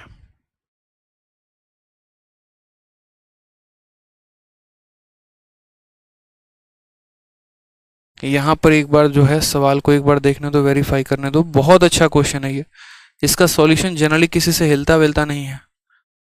हाँ जी, एक बार सवाल को आप लोग पढ़िए, दोबारा से पढ़िए एक बार आप लोग, मैं सवाल को चेक कर रहा हूँ एक बार, इसीलिए तब से कह रहा हूँ शांति बना के रखो। बढ़िया बढ़िया क्वेश्चंस आज के क्लास में करवा रहा हूँ, सारे छोड़ रखे थे मैंने, बढ़िया क्वेश्चंस की तसल्ली से आप लोगों को करवाऊंगा।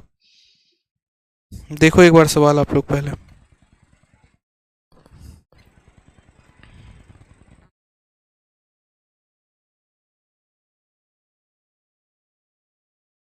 और जब ऐसे सवाल करवा रहा हूँ तो फिर आगे पता है क्या पूछते हो, सर पीडीएफ डाउनलोड नहीं हो रहा है, सर ये नहीं हो रहा है, सर वो नहीं हो रहा है, सर ये पढ़ा दीजिए। अरे ये 2017 के मेंस का क्वेश्चन है, मुझे दिख गया 2017 का मेंस का क्वेश्चन है ये पूछा गया है आपसे। देखिए इसका फिगर जो है ना वही सबसे इम्पोर्टेंट है। मान लीजिए कि आप यहाँ पर हैं और फिर उसके बाद ये बलून यहाँ पर गया है, ठीक। उसके बाद यहाँ इसका उन्नयन कोण यहाँ से ऐसे है और यहाँ से इसका उन्नयन कोण ऐसे है, और फिर उसके बाद यहाँ ये सब के सब एक ही लाइन में मौजूद है, मान लो ऐसे।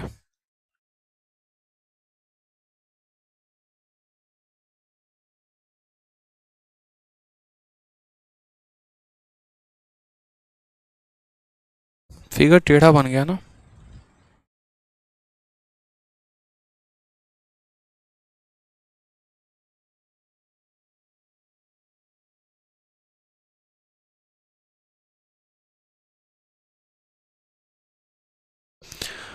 देखिए सवाल आप लोग, सवाल में आपको क्या कहा है, सवाल में आपको कहा है कि देखिए जब बलून आपका यहाँ पर होता है तो आप कितने का कोण बनाते हैं, 60 डिग्री का।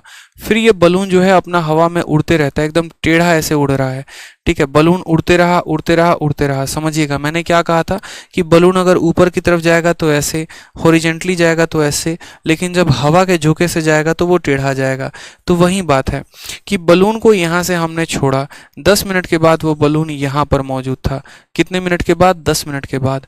फिर उसके बाद 15 मिनट के बाद ये बलून यहाँ मौजूद था, 16 मिनट के बाद कहीं और होगा, 17 मिनट के बाद कहीं और होगा, 18 मिनट के बाद कहीं और होगा। ऐसे ही इसका सीक्वेंस जो है वो आपका चलता रहेगा चलता रहेगा चलता रहेगा। तो वही बात कहा गया है कि 10 मिनट के बाद बलून जो है वो आपका यहाँ पर मौजूद था और 15 मिनट के बाद जो बलून है वो आपका यहाँ पर मौजूद है। यानी यहाँ से लेकर यहाँ तक उसको जाने में कितना मिनट लगा है, 5 मिनट लगा है।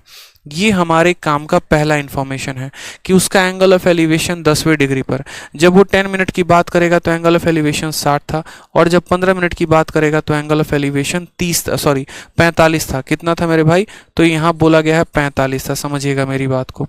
फिर उसके बाद कहा गया है the wind speed during the last 5 minute, ये आखिरी के 5 मिनट में हवा की जो रफ्तार है ना वो क्या थी, हमें वो बताना है।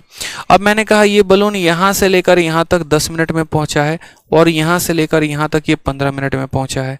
हमें थोड़ा सा कंस्ट्रक्शन करना पड़ेगा और वो कंस्ट्रक्शन हमें कुछ ऐसे बनाना पड़ेगा। वो कंस्ट्रक्शन क्या करना पड़ेगा, हमें ऐसे बनाना पड़ेगा। ये पॉइंट हमें देखने पड़ेंगे कि भैया जो है ये बलून हमारे पहुँचे हैं तो असल में इनका मामला क्या है। तो आप बोलोगे ठीक है सर, हम लोग पता कर लेते हैं क्या दिक्कत की बात है। यानी ये लाइन यहाँ से लेकर यहाँ तक की अगर हमें दूरी पता चल जाए तो हमें वहाँ का समय भी पता है कि कितना मिनट लगना है, तो 5 मिनट लगना है। ठीक है। हाँ, स्पीड गलत लिखा है तो ये समझ जाओ ना, यहाँ पर स्पेलिंग मिस्टेक है तो ये समझ जाओ। तो हमसे बोला गया है कि यहाँ से लेकर यहाँ तक जाने में आपको जो समय लगा है वो 5 मिनट लगा है। तो बोला गया है रफ्तार बताओ। अब आपको भी पता है कि स्पीड बताने के लिए किन किन चीज़ों का पता होना जरूरी है, डिस्टेंस और टाइम। और हमें यहाँ पर क्या पता है, तो यहाँ पर हमें टाइम पता है, बस हमें क्या निकालना है, तो डिस्टेंस निकालना है। अब समझिएगा यहाँ पर छोटी सी बात को। बोला गया एक हाइड्रोजन फील्ड बलून है, 19 किलोमीटर जा रहा है कितने घंटे में, 1 घंटे में।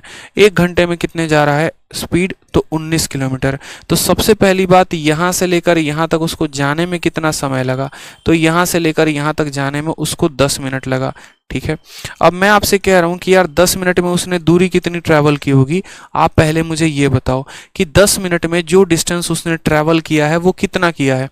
तो आप बोलोगे सर 10 मिनट में यहाँ से लेकर यहाँ तक वो दूरी उसने ट्रैवल की है वो कितना, ये जो हाइट कितना ऊपर गया है 10 मिनट में वो कितना ऊपर गया है।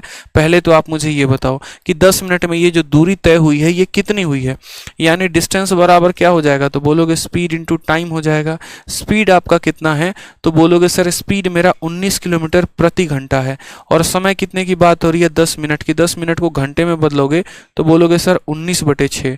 यानी ये जो हाइट है ये कितना आ जाएगा, तो बोलोगे सर 19/6 किलोमीटर वो गया है। कितना गया है, 19/6। यानी 10 मिनट में बलून यहाँ से यहाँ तक जो ऊपर जितने हाइट पर है वो कितने हाइट पर है, तो सर 19/6 हाइट पर है। ठीक है, समस्या की बात आई कोई नहीं। फिर उसके बाद मैंने कहा 15 मिनट में वो कितने हाइट पर गया ये बताओ पहले। तो सेम वापस से आप बोलोगे कि सर डिस्टेंस बराबर स्पीड इंटू टाइम, यानी हमारा स्पीड 19 का है और समय की बात कर रहे हो 15/60, यानी आ जाएगा तो 19/4। तो ये हमारा कितना हो जाएगा, तो 19/4 किलोमीटर। समझ में आ गया। तो ये हमें पता चल गया, ये हमें पता चल गया। तो क्या हमें ये वाली हाइट पता चल जाएगी कि नहीं जाएगी बताओ। ये पूरा टोटल हाइट 19/4 है और यहाँ से लेकर यहाँ तक की हाइट 19/6 है। तो क्या हमें यहाँ से लेकर यहाँ तक की हाइट पता चल जाएगी, तो बोलोगे हाँ। कितना हो जाएगा, 19/4 में से आप 19 बटे कितना घटा दो, 6 घटा दो। 19 को अगर आप कॉमन ले लोगे तो बोलोगे सर 1/4 में से 1/6 घटाना है। यानी 19 को कॉमन लोगे तो बोलोगे सर 6 - 4 अपॉन कितना हो जाएगा 24। 19 इंटू आपका आ जाएगा 2/24 यानी 1/12। तो बोलोगे सर ये जो हाइट है 19 बटे कितना है 12 है। 19 बटे कितना है 12 है। समझ में आ गया बात। 19/4 में से 19/6 को हमने घटा दिया तो यहाँ से लेकर यहाँ तक की जो हाइट आई है वो कितनी आ गई है, तो बोलोगे सर 19/12 आ गई है। कितनी आ गई है, तो 19/12 आ गई है। बाकी इसकी ज़रूरत नहीं भी थी, इसको एक पल के लिए अभी रहने देते हैं, हटाओ। ठीक है, इसकी ज़रूरत नहीं भी थी, अगर हम चाहें तो इसको नहीं भी कैलकुलेट करें। अब यहाँ पर देखो, आपको पता है ये वाला कोण कितने का बनना है। ठीक, मैंने क्या किया, 10 मिनट में बलून कितना ऊपर गया था वो पता लगा लिया, 15 मिनट में बलून कितना ऊपर गया था वो पता लगा लिया। शुरू में जो कोण बन रहा था वो कितने का बन रहा था, 60 का। तो यहाँ जो एंगल बन रहा है वो 60 का बन रहा है। अब ज़रा आप इस वाले ट्रायंगल पे फोकस करिए तो बोलेंगे सर एंगल हमारा 60 का है और ये हाइट हमने निकाली है कितने की है, तो 19/6 की है। तो क्या ये वैल्यू आ जाएगी, तो बोलोगे हाँ सर। कैसे आएगी, तो बोलोगे सर देखो ये √3 का मान आपको इतना दे रखा है और ये 1 यूनिट होता है। तो √3 का मान अगर दे रखा है तो 1 का मान पता करने के लिए क्या करेंगे, इसको √3 से भाग करेंगे। इसको क्या करेंगे, √3 से भाग करेंगे। यानी यहाँ से लेकर यहाँ तक का जो मान है आ जाएगा 19/6 और √3 से भाग करोगे तो ये मान इतना आ जाएगा मेरे भाई यहाँ पर। ठीक है, हिंदी में 18 किलोमीटर दिया गया, 18 दिया गया तब तो काम और आसान हो जाएगा। एक बार मैं चेक कर लेता हूँ 18 है कि 19 है। अच्छा, एक बार इंग्लिश जो है इसकी गलत है, इंग्लिश की जो है ना यहाँ गलत है, यहाँ पर इसको करेक्ट कर लो। 19 नहीं दिया होगा, असल में इसका मान जो है ये कितना दिया है, 18 दिया है। काम की बात पहले नहीं बोलोगे, काम की बात बाद में बोलोगे। तो जहाँ जहाँ 19 लिखा है वहाँ वहाँ 18 लिख दो, बात खत्म। जहाँ जहाँ पर 19 लिखा है वहाँ वहाँ 18 लिख दो, हो गया। ठीक है, अगर तुम्हारी रफ्तार जो है वो इतनी दे रखी है तो कोई दिक्कत की बात नहीं है, 18 लिख लो, क्या परेशानी है, कोई परेशानी है ही नहीं। ठीक, समझ में आ गया बात यहाँ पे, कोई दिक्कत की बात यहाँ किसी भी बच्चे को? बोलेगा नहीं सर। तो यहाँ पर सबसे पहले मैंने ये हाइट पता किया, इस हाइट से मैंने इस बेस को पता किया। अब उसी तरीके से मैंने ये हाइट पता कर लिया 18/4, और इस हाइट से मैं इस बेस को पता करूँगा। यहाँ कोण कितने का बन रहा है? 45 का। अब हमको ये बात पता है कि 45 डिग्री पर जो परपेंडिकुलर होता है वहीं पूरा बेस होता है, यानी परपेंडिकुलर अगर 18/4 है तो ये पूरा बेस भी कितना हो जाएगा? तो बोलोगे सर पूरा का पूरा बेस 18/4 हो जाएगा। ठीक है, कोई समस्या की बात आ गई? मैंने आपसे बच्चे क्या कहा था? मैंने आपसे ये कहा था कि स्पीड को निकालने के लिए डिस्टेंस और टाइम दोनों की आवश्यकता है। यहाँ से यहाँ तक जाने में 5 मिनट लगे, अगर ये दूरी हमें पता हो जाए कि ये दूरी कितनी है तो क्या हम रफ्तार निकाल पाएंगे? तो बस टाइम पता है 5 मिनट और डिस्टेंस भी निकाल दिया। ये डिस्टेंस हमारा 18/6√3 और ये पूरा डिस्टेंस हमारा 18/4। तो इस डिस्टेंस में से हम इस डिस्टेंस को घटा देंगे तो क्या यहाँ से लेकर यहाँ तक वाली दूरी पता चल जाएगी? तो बोलोगे हाँ सर पता चल जाएगा, हाँ सर पता चल जाएगा। समझ में आ गया बात? ठीक है, आप इसको काटोगे ना तो आप यहीं पर काट सकते हो। 18/6 को आप क्या लिख सकते हो? 18/6 को आप यहीं पर लिख लो, कितना लिख लो? तो बोलोगे सर 3 किलोमीटर हो जाएगा। और 18 को 4 से काटोगे तो ये कितना हो जाएगा? तो बोलोगे सर ये 4.5 हो जाएगा, 18/4। ठीक, उसी तरीके से यहाँ पर 18 को 4 से जब काटोगे तो कितना हो जाएगा? तो 4.5 हो जाएगा। ठीक है, और यहाँ 18 को 6 से काटोगे तो कितना हो जाएगा मेरे भाई? तो 18 को 6 से काटोगे, देखो यहाँ पर थोड़ा कट्टम कुटाई कर लो, 6 से काटोगे तो 3 बार में जाएगा, और इससे इसको काटोगे तो तुम्हारा ये √3 बार में जाएगा। दिख रहा है ना, कोई दिक्कत की बात यहाँ पे? ठीक है, तो यहाँ पर आप जो है इस वैल्यू को निकाल दो। दोबारा से मैं आपको क्वेश्चन समझा दूंगा, परेशान मत होना। ये जो भी दिया गया होता है उसको √3 से भाग करना होता है, यानी √3। पूरा डिस्टेंस 4.5, यहाँ से लेकर यहाँ तक जो डिस्टेंस है वो कितने का है? तो बोलोगे √3 है, यानी ये जो डिस्टेंस आ जाएगा वो कितना आ जाएगा? 4.5 में से इसको घटा दो, यानी डिस्टेंस हमारा कितना आ गया? तो 4.5 माइनस कितना हो जाएगा? √3। 4.5 माइनस कितना हो जाएगा? √3। अब हमें स्पीड बतानी है, तो स्पीड बराबर जो हो जाएगा वो हो जाएगा हमारा डिस्टेंस, और बट्टे में क्या हो जाएगा? टाइम। टाइम हमारा मिनट में है, और मिनट को जो है हम किस में बदलेंगे? घंटे में। क्यों बदलेंगे मिनट को घंटे में? क्योंकि स्पीड जो है वो हमें किलोमीटर पर आवर में बतानी है। ठीक है, स्पीड किलोमीटर पर आवर में दिया गया, बोला गया ना the wind speed in during the last 5 minute. तो स्पीड बराबर ये डिस्टेंस और अपॉन टाइम कितना है? 5 मिनट है। घंटे में बदलने के लिए इसको क्या करेंगे? तो घंटे में बदलने के लिए इसको भाग करेंगे। किससे मेरे भाई भाग करेंगे? तो यहाँ पर जो है 60 से भाग करेंगे, यानी यहाँ 60 का गुना लगेगा। तो 5 से काटोगे तो 12 बार में आ जाएगा। ठीक है, अब सबसे बड़ी बात है 4.5 में से √3 को घटाना। तो यहाँ ज़रा घटाना एक बार, तो बोलोगे सर 4.5 में से √3 का मान 1.73 होता है। ठीक है, तो 4.50 में से 1.73 को घटा लो। 10 से 3 गया 7 आ जाएगा, 14 से 7 गया 7 आ जाएगा, 3 से गया यानी 2.77। कितना आ जाएगा मेरे भाई? 2.77 आ जाएगा। तो आपको यहाँ पर 2.77 का कितना गुना करना है? 12 गुना करना है। ठीक है, आपका आंसर जो आएगा देखो 12 का 2 गुना 24, 24 से ज़्यादा एक ही ऑप्शन है 33 जो आएगा वो करेक्ट आंसर आएगा। 33 जो होगा वो क्या आएगा? करेक्ट आंसर आएगा। ठीक है, अप्रोक्सीमेट 33 के करीब में जाएगा, ये 33 के करीब में आपका ये आंसर जाएगा। दोबारा से मैं ये सवाल समझा देता हूँ, दोबारा से इस सवाल को आप सभी समझ लीजिए।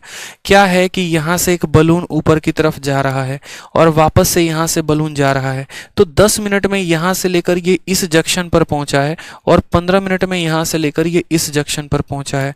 ये 10 मिनट में यहाँ से यहाँ पहुँच चुका, 15 मिनट में यहाँ से यहाँ पहुँच चुका। तो 10 मिनट में इसने कितनी दूरी तय की है? तो 10 मिनट में इसने जो दूरी तय की है वो कैसे पता चलेगा? तो स्पीड बराबर होता है किसके? डिस्टेंस इंटू टाइम के। तो डिस्टेंस यहाँ पर देखो, यहाँ पर दे रखा है ना। अब मुझे ये डिस्टेंस पता करनी है कि ये वाला डिस्टेंस कितने का है। तो डिस्टेंस बराबर हमारा स्पीड था 18 और टाइम कितना लगा? 10 मिनट। तो इसको मैंने 10/60 से भाग कर दिया। ठीक, तो हमारा आ गया भैया कि ये डिस्टेंस 3 किलोमीटर भागा है। उसी तरीके से ये डिस्टेंस 15 मिनट में कितना भागा, तो डिस्टेंस बराबर 18 इंटू 15/60 किया तो 4.5 किलोमीटर आ गया। तो भाई ये 3 किलोमीटर है और ये 4.5 किलोमीटर है। आप ऐसे कह सकते हो कि इतना किलोमीटर ऊंचा यहाँ था, इतना किलोमीटर ऊंचा यहाँ था। अब हम आगे उसके ट्रायंगल पे, उसके बेस मान पे, जब हम इस ट्रायंगल में गए तो हमने देखा कि कोण हमारा कितने का बन रहा है, 60 का। 60 का कहानी ये होता है ना कि यहाँ जो भी हाइट दिया गया है उससे अगर बेस निकालना है तो इसको √3 से भाग कर दो, क्योंकि ये रेशियो कितने का रहता है, 1 और √3 का। 1 का मान दे रखा था, √3 का मान निकालना था, तो इसको हमने √3 से भाग कर दिया। तो √3 को √3 से भाग करोगे तो √3 आ जाएगा। उसी तरीके से अब दूसरे वाले ट्रायंगल में 45 का मान दिया है। 45 ये कहता है जितना मेरा हाइट उतना ही मेरा बेस। मेरा हाइट अगर 4.5 किलोमीटर है तो मेरा बेस भी 4.5 किलोमीटर होगा। ये पूरा 4.5, ये जनाब √3, तो ये डिस्टेंस निकल कर आ जाएगा। 4.5 में से इतना घटाओगे तो ये डिस्टेंस हो गया इतने के करीब में। ठीक है, अब ये डिस्टेंस भी पता है और टाइम भी पता है, तो स्पीड निकाल देंगे तो बोलेंगे हाँ सर, स्पीड बराबर डिस्टेंस अपॉन टाइम। ठीक है, डिस्टेंस इतना लगा, टाइम 5 मिनट, घंटे में बदला, आंसर आ गया किसके करीब में, 33 की करीब में। शिव कुमार कहते हैं बैच की वैलिडिटी लाइफ टाइम से क्यों हटा दी है। बैच की वैलिडिटी लाइफ टाइम है, लाइफ टाइम रहेगी, परेशान मत हो। जितने भी पुराने बैचेस हैं सबकी वैलिडिटी लाइफ टाइम है और लाइफ टाइम ही रहेगी। बाकी जो नए बैचेस आ रहे हैं उनमें जो वैलिडिटी हम 2 साल का कह रहे हैं तो हम 2 साल का ही देंगे। अगर आपसे जो वादा किया है वही वादा होगा, कभी ऐसा होगा नहीं कि हाँ वादे से कोई यहाँ मुकर जाए। ठीक, अब आ जाइए हाइट एंड डिस्टेंस का एक और बेहतरीन क्वेश्चन पे, लास्ट क्वेश्चन पे। सवाल में यहाँ पर क्या बोला है, बोला है यहाँ पर 80 नंबर में कि एक एरोप्लेन फ्लाई कर रहा है हॉरिजेंटली, कितने के हाइट पे, 18 किलोमीटर ग्राउंड से ऊपर में। Angle of elevation of A point x is 60 degree और 20 सेकंड के बाद उसका एंगल ऑफ एलिवेशन 30 डिग्री का हो जाता है। अगर पॉइंट x जो है वो ग्राउंड पर है तो स्पीड क्या होगा। हलवा क्वेश्चन है ये, सवाल हलवा है, ये आप बना सकते हैं, इसमें मेरी कोई आवश्यकता ही नहीं है आपको। तो ये मैं आपके लिए होमवर्क दे रहा हूँ। ठीक है, ये जो देखो जो टफ क्वेश्चन थे वो सारे के सारे मैंने करवा दिए हैं। ठीक है, जो टफ क्वेश्चन थे वो सारे के सारे क्वेश्चंस करवा दिए। जो शीट में 4-5 क्वेश्चन छोड़े हैं वो इसीलिए छोड़े हैं ताकि वो हलवा क्वेश्चन है ये कर लोगे। ये वही चिड़िया वाला क्वेश्चन है, उसी के एग्जाम्पल पर ये सेट है और ये जो है आप इसको कर पाओगे। शशि कुमार कहते हैं सर मेंस में ऐसे 10-12 क्वेश्चन आ जाएंगे तो सारा टाइम ही खत्म हो जाएगा। देखो कुछ सवाल छोड़ने के होते हैं। मैं आप लोगों का जो ये है ना, एक तरीके से आप ये कह लो कि जितना मैं आपको करवा रहा हूँ आप लोगों के बैच में, मैंने क्या कहा है शुरू से कि मैं आपको प्री और मेंस दोनों लेवल का करवा रहा हूँ। जितना स्टूडेंट अगर जो मेरा स्टडी मटेरियल पढ़ लेता है, जो मेरे पढ़ाए सभी चीज़ों को कर लेता है, उसको बाहर से एक भी क्वेश्चन करने की ज़रूरत नहीं है। आप इस बात को तो समझिए। लोग मैंने क्या कहा 20-25 क्वेश्चन में हाइट एंड डिस्टेंस को निपटा देते हैं। ठीक है, कुछ के शीट में मिलेगा तो सिर्फ टफ क्वेश्चन, कुछ के शीट में मिलेगा तो आसान क्वेश्चन। मैंने है ना आपको 0 लेवल से उठाया है। अगर आपने मेरी पहली क्लास देखी होगी तो पहली क्लास में मैंने आपको तो ये सिर्फ करवाया 12-12, 15-15 एग्जाम्पल कि ये मान 30 डिग्री है, ये मान यहाँ पर ऐसे समझ लो 100 मीटर है तो ये वैल्यू कितनी होगी। इस तरीके से करके पहले मैंने आपको सिंगल केस पढ़ाया, फिर मैंने आपको डबल केस पढ़ाया, फिर डबल में भी कई सारे केसेस पढ़ाया। बच्चे परेशान होते हैं जब तक मैं कोई टॉपिक नहीं कराता हूँ ना, इतना सारा कमेंट लिख देते हैं, इतना सारा कमेंट लिखेंगे आपने ये नहीं करवाया, आपने वो नहीं करवाया, आपने वो नहीं करवाया। ठीक है भाई, मैं गोवा की छुट्टियों पर नहीं घूम रहा हूँ। ठीक है, ये जो आपको इतना मुझे कराना पड़ा है ना, इसके लिए एक बहुत बड़ा दिमाग का इस्तेमाल हुआ है, बहुत ज़्यादा यहाँ पर मेहनत लगी है। एक रात में बैठकर क्वेश्चन फाइनलाइज नहीं होते हैं। आप कभी भी मेरा कंटेंट देखना, कभी भी किसी का कॉपी पेस्ट नहीं होता है। मेरे खुद के क्वेश्चंस होते हैं, मेरे खुद के आइडियाज़ होते हैं, मेरे खुद के टाइप्स होते हैं। जिस तरीके से मैंने यहाँ कैटेगरी डिवाइड किया है ना, बड़े बड़े ऑथर जैसे पियर्सन हो गया, अरिहंत हो गया, ये जितने भी पब्लिकेशन वाले हैं ना, इनकी औकात नहीं है यहाँ पर कि उस तरीके से उन क्वेश्चंस को सेट कर सकें। मैं आपको इस तरीके से ये बात बोल रहा हूँ क्योंकि हमें पता हो ना, महीने महीने एक एक चैप्टर पर काम करते हैं, तब जाकर वो चैप्टर का एक प्रॉपर सीक्वेंस बनता है। डीआई के लिए आप लोग इतना ज़्यादा शोर कर रहे थे, अब डीआई का भी काम खतरनाक लेवल पर हुआ है। आप कल से जब डीआई पढ़ाना शुरू करूंगा तो देखना लगेगा कि आप डीआई सीख रहे हो। जिस दिन आप लोगों की वीडियो मैंने यूट्यूब पर डालनी शुरू कर दी ना मेरे भाई, लाखों लाखों के व्यूज़ आएंगे। आप लोगों को ये बात पता भी नहीं है। सिर्फ एक परसेंटेज की वीडियो डाली है, 5.5 लाख व्यूज़ गए हैं। सोचो, उतने लोग मेरे फ्री कंटेंट के लिए एकदम कायल हैं कि सर ये वीडियोस हमें फ्री में दे दीजिए यूट्यूब पर, लेकिन वो चीज़ें आप लोगों को एप्लीकेशन पे मिल रही है। अब मुझे पता है हाइट एंड डिस्टेंस का अगर मैं इसको कंपाइल करवा के यूट्यूब पर डाल दूं, कई लाख व्यूज़ आएंगे इसके ऊपर, क्योंकि ऐसा किसी ने पढ़ाया ही नहीं है, ऐसा किसी का ना ही कंटेंट है, ना ऐसा किसी तरीके से 80-80 क्वेश्चंस किसी ने अपने पेड बैचेस में कराए हैं, और स्पेशली हाइट एंड डिस्टेंस जैसे टॉपिक पे। तो इसीलिए जितना क्वेश्चन करा रहा हूं बाकायदा करो, भटको मत, कोई दूसरी किताब मत लगाओ, जितना दे दिया इसी को प्रिंट आउट कराओ और बार बार करो, बार बार करो, बार बार करो। ठीक है, प्रैक्टिस करते रहो। इसका नोट्स मैं अपलोड करवा दूंगा, ठीक, परेशान नहीं होना है। कल से डीआई स्टार्ट होगा, डीआई जो है उसको हम लोग पढ़ेंगे यहाँ पे। ठीक है, पढ़ते रहो बढ़िया से। बाकी कल डाटा इंटरप्रिटेशन के सभी कंसेप्ट को हम धीरे धीरे सीखना शुरू करेंगे और डीआई भी पढ़ेंगे। फिर जब डीआई पढ़ाएंगे तो ये मत बोलना सर वो पढ़ा दीजिए, वो पढ़ा दीजिए, तसल्ली से पढ़ लेना पहले। ठीक है, पूरे इंडिया में है ना ऐसा बीटेबल कंटेंट मैं कह रहा हूँ, मिल जाए तो मुझे बता देना। पूरे भारत में किसी भी एजुकेटर, कोई भी बड़ी कंपनी का कोई भी टॉप नॉच एजुकेटर हो ना, जिसने हाइट एंड डिस्टेंस को यहाँ से उठाकर यहाँ पर छोड़ा हो, मिल ही नहीं सकता है, ये मेरा दावा है। आप पढ़ के देख लो, आप शीट निकाल के देख लो, किसी का मिला के देख लो, कोई किताब लगा के देख लो, वन स्टॉप सॉल्यूशन मिलेगा ही नहीं। जहां पर एक ऐसी शीट जिसमें थ्योरी भी दी गई है, क्वेश्चंस भी दिए गए हैं, और उसके ऊपर से देखो दो चीजें होती हैं, एक होता है कंटेंट और एक होता है उनका अप्रोच। कंटेंट आपको दिख गया, वो आपके हाथ में है, और अप्रोच आपने मुझसे पढ़कर इतने दिनों में देख लिया कि कहीं पर भी किसी भी क्वेश्चन में मैंने कहीं भी किसी भी ट्रायंगल का एबीसी नाम लेकर नहीं बनाया है, कहीं पर भी tan theta sin theta cos theta का प्रयोग ही नहीं किया है। रेशियो का मेरा अपना यूनिक तरीका है और उस रेशियो के अपने तरीकों को आपके अंदर ढाला है ताकि आप भी उस तरीकों को सीख पाएं और सेकेंडों में सवालों को बना पाएं। तो ये फायदा है, इसीलिए कह रहा हूं पढ़िए आराम से। आपका कोई भी दोस्त है ना जो आराम से यहाँ पर इस तरीके से पूरा कंटेंट पढ़ना चाहता है, जो अलग अलग जगह से पढ़ चुका है लेकिन उसको इतना नॉलेज नहीं मिला है, उसको मेरा मैथ्स का रिकॉर्डेड बैच बताइए। उसको बताइए कि ये रिकॉर्डेड बैच की खासियत क्या है, किस तरीके से मैंने इसमें एक एक चैप्टर को पिरोया है।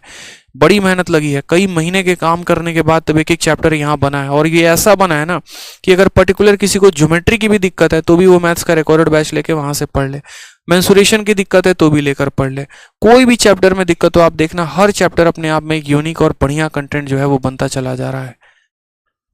ठीक है, तो बस पढ़ते रहिए आप लोग मन लगा के। बाकी मिलते हैं नेक्स्ट सेशन में, अगले क्लास में। ठीक है, खुश रहिए, मस्त रहिए आप लोग, और पढ़ाई करते रहिए अच्छे से। ठीक है दोस्तों, बाकी आप लोगों को क्लास नोट्स मिल जाएगा। अब क्लास नोट्स के लिए मुझे परेशान मत करना कि सर क्लास नोट्स नहीं है, क्लास नोट्स नहीं है, नहीं है, मिल जाएगा आपको।